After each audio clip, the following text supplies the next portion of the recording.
Tiggy. We'll be going up the allotment in a bit. But before we go up there, I just want to show you some of the plants that I've got very nearly ready to go out, really. All my brassicas are here.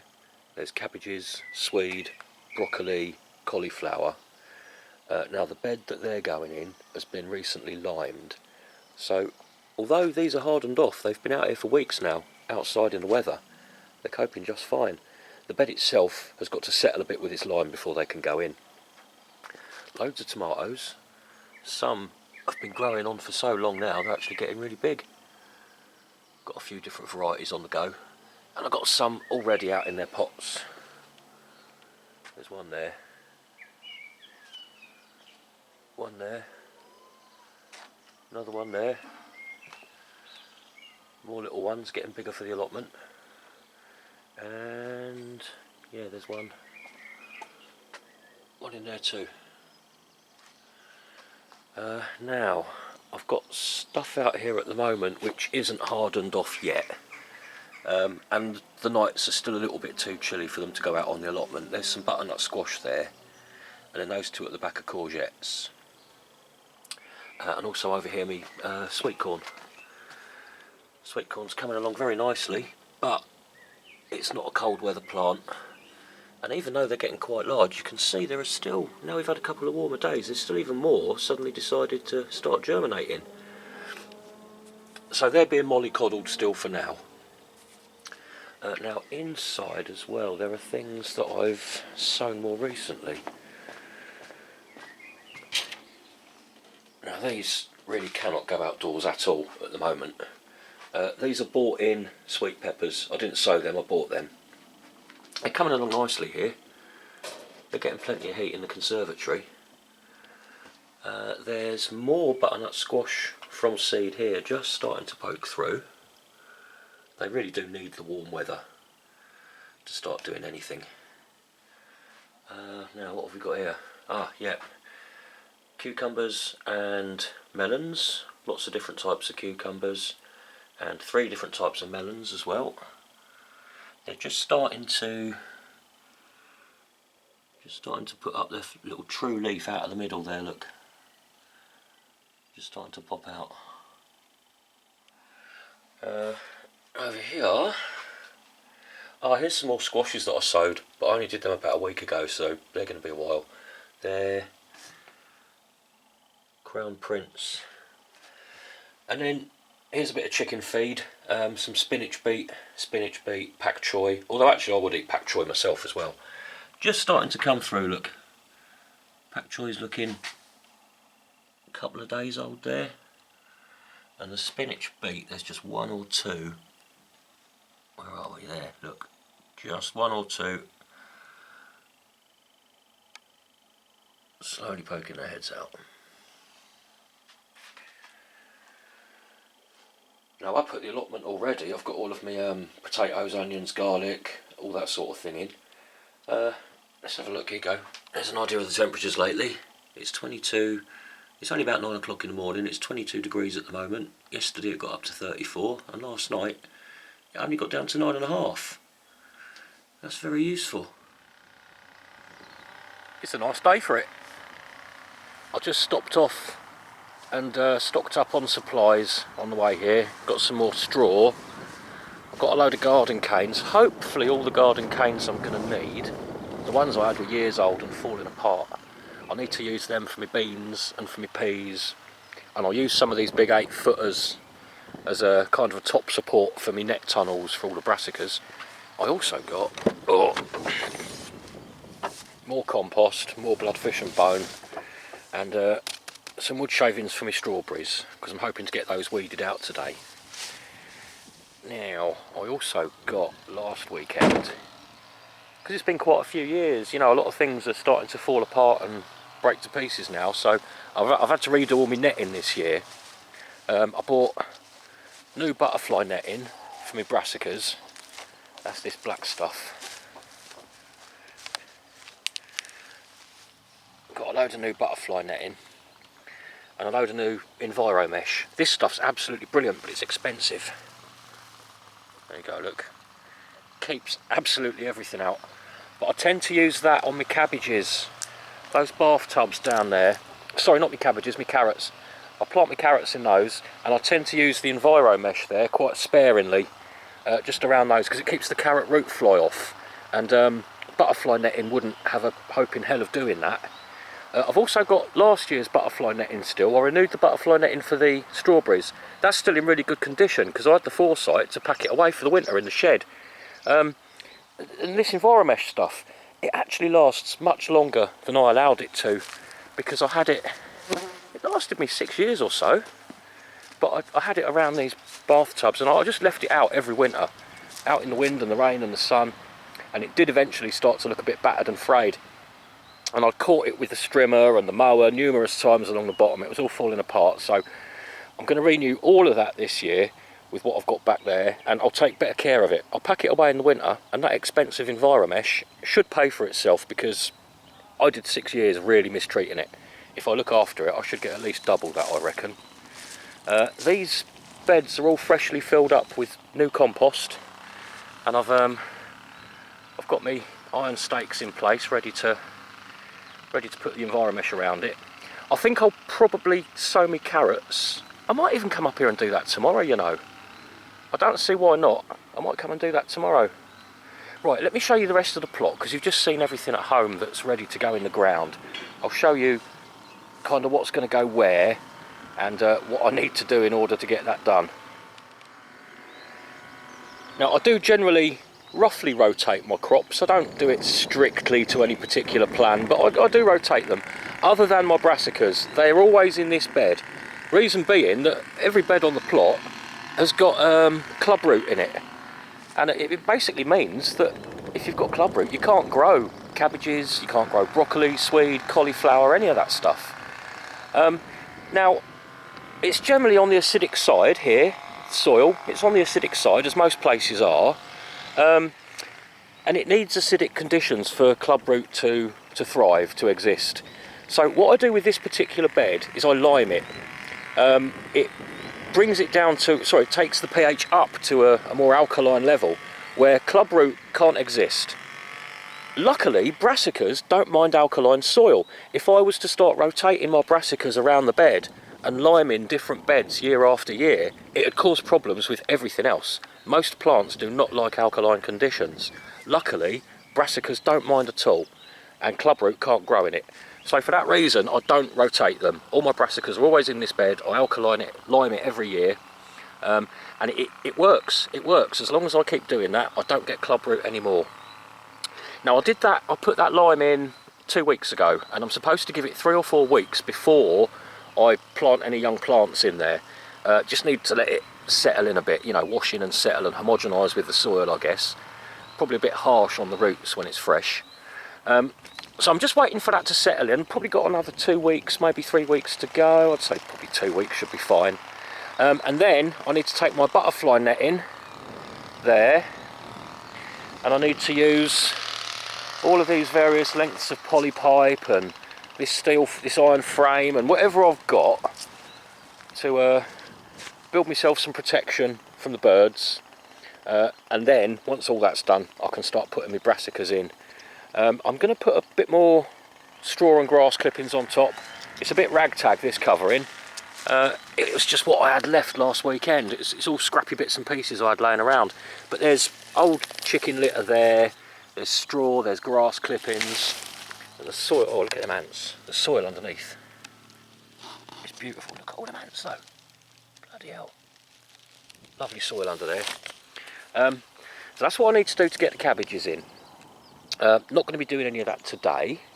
Now all that sweet corn that I've got at home, that's going to go here. The sweet corn and the squashes, I always grow them together. And they're going to go in this half of this bed, which is pretty much good to go. I've deliberately left some teasel there because I like them. You've got to give them a bit of space somewhere. There is a... Where's it gone? There's a digitalis somewhere. You can see 2 of them over there, foxgloves. I've let them be. There's one in here somewhere, but you've got some barley coming through, look. What looks like grass there, that's all barley, where there was a few grains left in the straw. I'll just go around and pick them out. And then this is going to have all of my sweet corn and squashes, but both of those need to wait a little while. They really are warm weather plants. We're still getting the occasional night of maybe 4 or 5 degrees, and that's probably a bit low for them. So I'm going to wait on those, but that bed's pretty much ready to go. That one there's already got my main crop potatoes in it. That tub there has already got my pink fir apple potatoes in it. This bed here, about 2/3 of it down to roughly here, has got my second early potatoes in it. So that bottom bit there, that's going spare for something. I'll probably put my courgettes or something in there. They're at home ready. Now, that bed, I've got to weed that out. That's what I'm going to do today. And that's going to have my peas, beans, bits and pieces in there. Again, that's kind of what I've got a load of those canes for. But this looks like a terrible state, but it's really not that bad. It's barley. And actually, I'm not going to do it one-handed because you do have to tug a little bit. But if you just grab it all in a big clump and start pulling, it's actually only really rooted into the straw and the cardboard underneath. It's not really heavily rooted into the ground. It comes out easy. So I'll get that done today. I'll also weed me strawberries today because they've started flowering. Oh, look. Lots of asparagus. I've been eating that for a couple of weeks already, but this week it's really started shooting up. Here you go, look. Loads of lovely asparagus. I'll be eating that tonight. Oh, that's got me thinking actually, what am I going to get on the way home to cook? Lamb and asparagus, that'd be nice. Yeah, asparagus is doing great there. And we've got plenty of blossom on the fruit trees as well, and fruit set as well. These 2 apple trees are both blossoming, no fruit set just yet. But if we look at the other ones, here we go, we've got this is the sort of cherry plum. Where's the fruit set gone? Here we go, look. These are really early blossom, they've been and gone. And I hope you can see there, if you look carefully, you've got those little green balls forming where the blossom used to be. And that's your young fruits. They've set, they've been pollinated. They're just starting to swell into fruits. I've got the same over here on the on both the pear trees.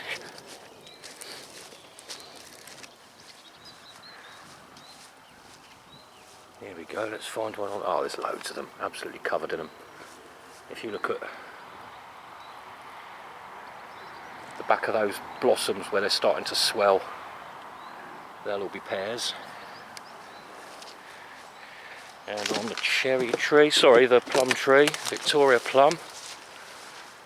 What we got? Let's have a look. They are here. There's less of them on this tree, but they are here.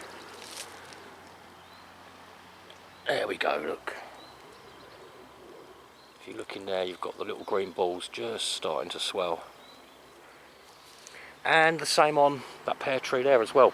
Actually, while I'm at it, let's go and have a quick look how the blossom's doing over on the cider plot. Very nice. We've got some apple blossom going on. And we've got...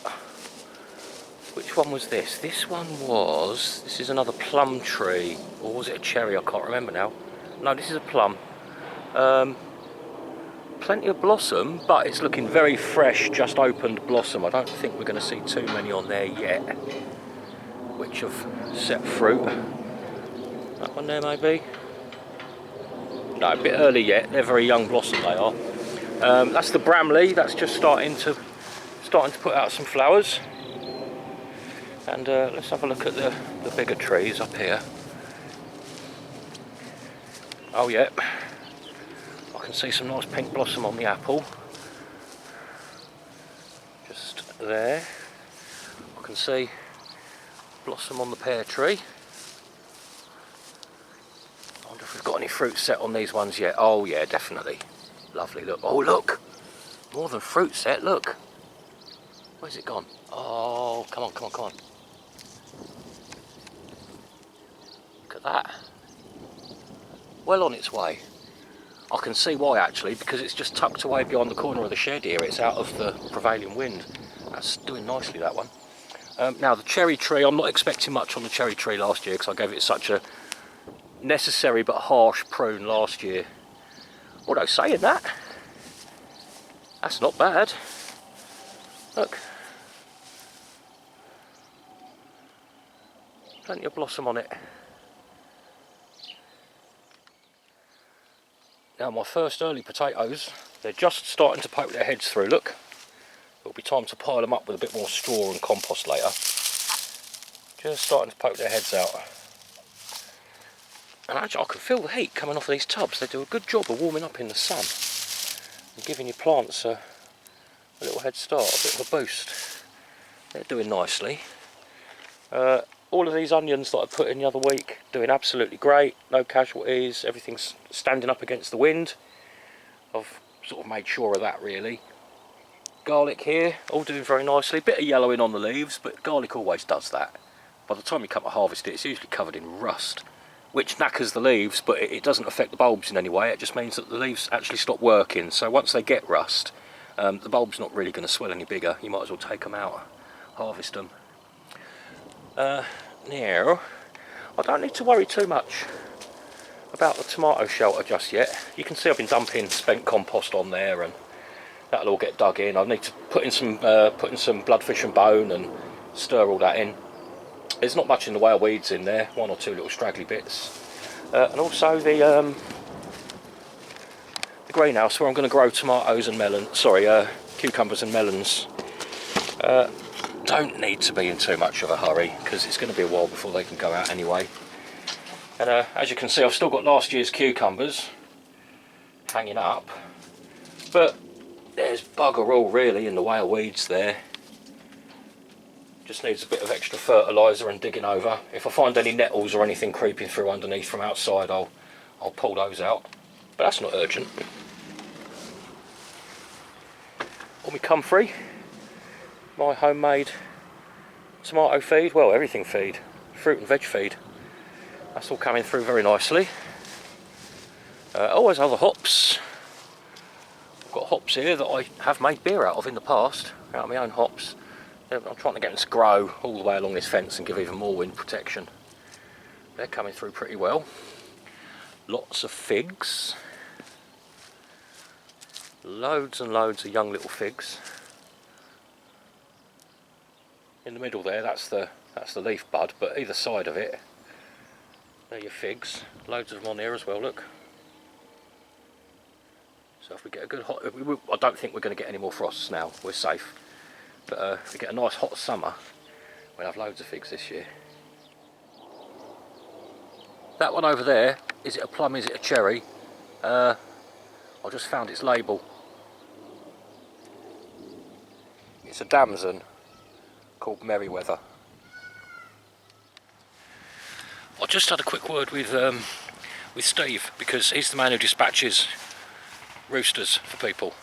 I'm thinking about getting some more hatching eggs, because that was a lot of fun. Now I've got an incubator and all the rest. I've got all the equipment at home to hatch eggs, but I'm sort of kind of toying with the idea of letting Shirley sit on them.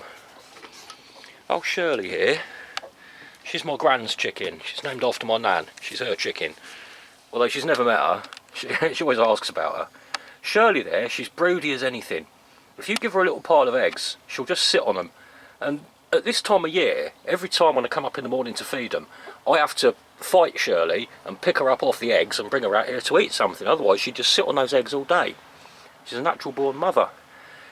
So I've got that little section in there where I can close the gate. That's what I built that section for. It was for when we get young birds and I slowly introduce them to the existing girls. I can easily close that off and let Shirley sit in there and hatch the eggs nature's way. It'd be lovely to see as well, you know, to see her looking after some little baby chicks. I'll have to think about that. But yeah, the point of speaking to Steve about that is that he, I know it's soft, I know it's soppy, I know it's stupid. When I've sort of raised those little roosters, I don't want to kill them. Steve will do it. Steve's happy to do it. He said he's not even bothered. I gave my last rooster to him and he ate him because he was massive. But Steve just said to me, he's not bothered about having the roosters. He just said, I'll dispatch them for you if you want. And then yeah, I would be up for, you know, defeathering it, plucking it and gutting it and, you know, doing all my own work. I don't eat much chicken because I don't like the factory stuff, but I would eat them. Now, the keener-eyed among you over the last couple of weeks might have been noticing this sort of thing, and more of it here and here.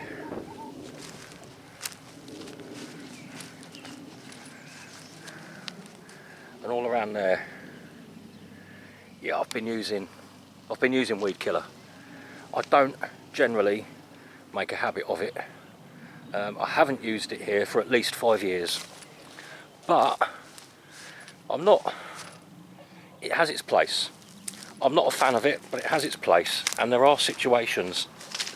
This is what I've had to deal with. This is why I've ended up using it. There are places like along here, there's chicken wire buried under there. There's fox proofing for these little girls. There's chicken wire buried under there, so you've got no way of actually digging through to pull these docks out. Great big docks. I couldn't dig them out, and over the years they've got bigger and bigger and bigger. And they've become the seeders. They've become the parent plants that are throwing their seeds all over the allotment every year. Similar situation down here where they're growing out from under the concrete blocks. I put down breeze blocks as an edging to keep the grass out. And they're actually growing from underneath the concrete edging. You can't see the edging actually because there's straw on it. There you go, look, there's the edging. And there a little bit of nettle growing through the crack. So you can't dig those out. I've had to resort to using a bit of a weed killer. It will be a few years before I have to do it again. But I think in moderation, every now and then. I don't like it, I'm not happy about it, but it's sort of what you have to do. Now, the other non-organic confession I have to make is once I've got all of my brassicas, cabbages, swedes, cauliflowers, broccoli, once they're all in there, and I've got the netting over to keep the birds off and to keep the caterpillars and the butterflies off, of course you're left with the problem of slugs, aren't you? Now, I'm not generally a user of slug pellets. They don't go anywhere else on my plot. But once this is all netted in and stapled down, and hedgehogs can't get in there, that's my big concern is hedgehogs. You do not want them eating slugs which have been in contact with slug pellets. Once this is all netted in and stapled out down around the edges, I do put slug pellets in there. I don't see why not, to be honest. I've got less of a problem with using slug pellets as long as they're in a completely enclosed area so no other wildlife can get to them. I don't see the problem with using them, and I do use the is it the iron-based ones rather than the metaldehyde. I think it's metaldehyde, which is the one which leaches into the ground, and you know it could cause damage to the pond and blah blah blah. The iron, the ferrous-based one, is nowhere near as bad. It doesn't affect the immediate environment like the old stuff did. Yeah. Once it's all pegged in, no other wildlife can get in there, no birds, no hedgehogs, nothing. I don't see the problem. Weeding those strawberries is going okay, although I've got quite a nasty patch of creeping buttercup worked its way in here. Now it's really nasty stuff because not only does it actually look quite a lot like strawberries, there you go. That's a strawberry, that's all creeping buttercup. At a glance, it's not the easiest one to pull out. And also, it's got a ton of roots on it, look, all these roots, absolutely horrible. And it sends off runners just like strawberries do, and spreads. Now, what I've found actually, you don't have to worry too much about getting every last root out. As long as you get this crown out, that's where it all grows from, and that's where it sends its runners from. As long as you can pull that crown out, it's not like bindweed or dandelions. Little bits of root left will die off. So it's not actually the worst one to deal with. Don't worry about getting every last bit. Get that crown, and the job's a good one. Plus, strawberries are such tough little plants that if in the process of pulling out all this nasty creeping buttercup, you end up doing something like this, look. Little strawberry plant there, which I've half undug and it's flopping around, but its roots are still in. Really doesn't matter. Strawberries are such tough little plants. I'm going to put a fresh layer of fertiliser and compost on this, and then top it off with another new fresh layer of wood shavings. Wood shavings are good because slugs will eat strawberries. Slugs don't like pine shavings. It's something to do with the resin. If you use pine shavings as a mulch, you won't get slugs. And that plant will be just fine. Do you see what I mean about creeping buttercup looking like strawberries? That's a strawberry plant, and this little bit here on the side, it really doesn't look that different, but that's creeping buttercup. It's got to come out. Let's get my fingers under it. And you do need to get your fingers under the crown. There you go. That's just strawberry. Oops-a-daisy, I yanked that one out by mistake, but you know, that's kind of my point. It really doesn't matter with strawberries. Plonk it back in, cover it over, and that will be absolutely fine. You can be quite rough when you're weeding these ones. Okay then, that's all the weeds out. Nice and clear. There's nothing in there now but strawberries, and I've given it just a very light dusting of chicken manure pellets and a bit of blood, fish and bone. Not too much, because remember that at the end of the day, strawberries are an alpine plant. They grow on rocky, poor soils, and they really don't need that much in the way of fertiliser. So just got a little light dusting of each. While I was at it, I gave the asparagus the same. And now I've got a nice big bale of wood shavings, pine wood shavings, importantly, because the slugs will not, I was never told this, it's just something I found myself. Slugs do not like going on that resiny, acidic shavings. Right, here we go. Let's get a nice covering of that on there and there. Okay, all done. Fair enough, I've completely buried most of the strawberries, but again, I'm going to leave nature to that. I could spend 20 minutes picking away all the bits of wood shavings, but what's the point? I'll come back in a week's time and they're all going to have grown through anyway, so we'll let them do their own thing. Also with the asparagus, look, here we go. That's going to keep down. It's the time of year when any little seeds on the surface are going to start to germinate, any weeds are going to start causing a problem. This was mercifully fairly weed free, and now I've covered it over. Any seeds that are sitting there from the docks or the nettles or whatever else, they're not going to come through. Plus, it's keeping in the moisture, it's stopping it from baking in the sun, it's keeping the weeds down. It's well worth it.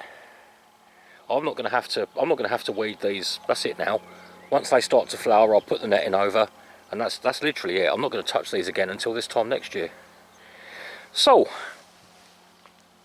time to go home now. I'm going to cut myself some asparagus, and I'm going to see where at 3 o'clock on a Sunday afternoon I can find a nice bit of meat.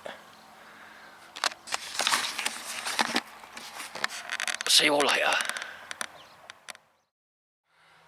I'm actually really up for the idea of letting old Shirley here be a mum. Well, a surrogate mum. They're not her eggs, but she'll bring them up. She's broody as anything. I think I probably will. Let me know in the comments, would you be interested to see a little series of allotment videos where old Shirley here, she's old, but she still lays eggs. Would you like to see her raise some chicks? Mother Nature's way. Let me know.